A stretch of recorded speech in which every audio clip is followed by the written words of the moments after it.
High বন্ধুরা, কেমন আছেন? আশা করি সকলেই ভালো আছেন। তো আমি আজকে বানিয়েছি পনির আলু সবজি দিয়ে পরাঠা। এটা খেতে কিন্তু খুবই সুন্দর লাগে। তো চলুন তার জন্য কী কী নিতে হবে দেখে নিই।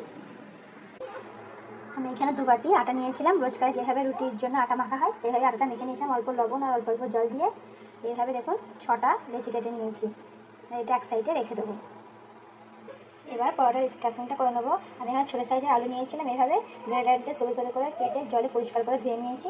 নিয়ে জলটা ভালো করে নিংড়ে ফেলে দিয়েছি। শুকনো শুকনো এইভাবে করতে হবে। গাজর একটা, অল্প পেঁয়াজ কুচি একদম সরু সরু করে কেটে নিতে হবে। আমি এখানে অর্ধেক পেঁয়াজ নিয়েছি।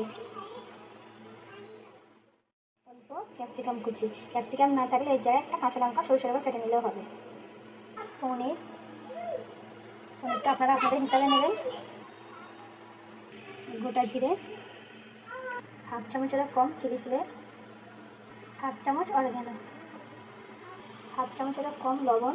লবণটা আপনারা আপনাদের হিসাবে নেবেন। অল্প গোলমরিচের গুঁড়ো। এই সব কিছু ভালোভাবে মিক্স করে নিতে হবে। মিক্স করা হয়ে গেছে। এবার এটা এক সাইডে রেখে দেবো। বেলে নিতে একটা লেচি নিয়ে নিচ্ছি। যেভাবে রুটি আমরা পাতলা পাতলা করে বেলি ঠিক সেইভাবে বেলে নিতে হবে। এই সাইডে গ্যাসে তাওয়াটা বসিয়ে দিয়েছি গরম হওয়ার জন্য। আর এখানে রুটিটাও আমার বেলা হয়ে গেছে। রুটির এক সাইডে এইভাবে স্টাফিংটা দিয়ে নিয়েছি। এবার এটা অর্ধেক ফোল্ড করে নেব এইভাবে। ফের দেখুন এর ওপরে অল্প স্টাফিং দিয়েছি। আমি স্টাফিংটা 2বার দিয়েছি। এবার এইভাবে এটা তিকোনাভাবে ফোল্ড করে নেব।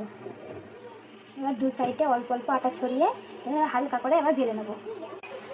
একটা কাঁটা চামচি নিয়ে এইভাবে সাইডগুলো ডিজাইন করে নিয়েছি। আপনারা চাইলে প্লেনও রাখতে পারেন। তাওয়া গরম হয়ে গেছে। এবার পরোটাগুলো দিয়ে দেবো। পরোটাটা এইভাবে দিয়ে নেব। পরোটাটা ওলট পালট করে এবার সেঁকে নেবো শুকনো। তারপরে তেল দেবো হালকা হালকা। এক সাইডটা সেঁকা হয়ে গেছে। এবার দিয়ে দেবো অল্প অল্প তেল। আপনারা চাইলে এখানে ঘি দিয়েও সেঁকতে পারেন। 2 সাইডটা এইভাবে লাল লাল করে ভেজে নিতে হবে। হয়ে গেছে। এইভাবেই প্রত্যেক কটা সেঁকে নেব।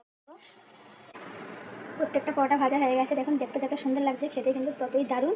আমি এখানে একটু মেয়োনিজ আর টমেটো কেচাপ নিয়েছি এটা দিয়ে খাবার জন্য পরোটাটা। আর একটু ডেকোরেশনের জন্য মাঝখানে একটু চিজ দিয়েছি। চিজটা আমি ভেতরে দিতে ভুলে গিয়েছিলাম, ওই জন্য এইভাবে দিয়েছি। আপনারা যদি এটা ভিতরে দেন আরও সুন্দর লাগবে, খেতে দুর্দান্ত লাগবে। আবার অবশ্যই বাড়িতে ট্রাই করে খেয়ে দেখুন।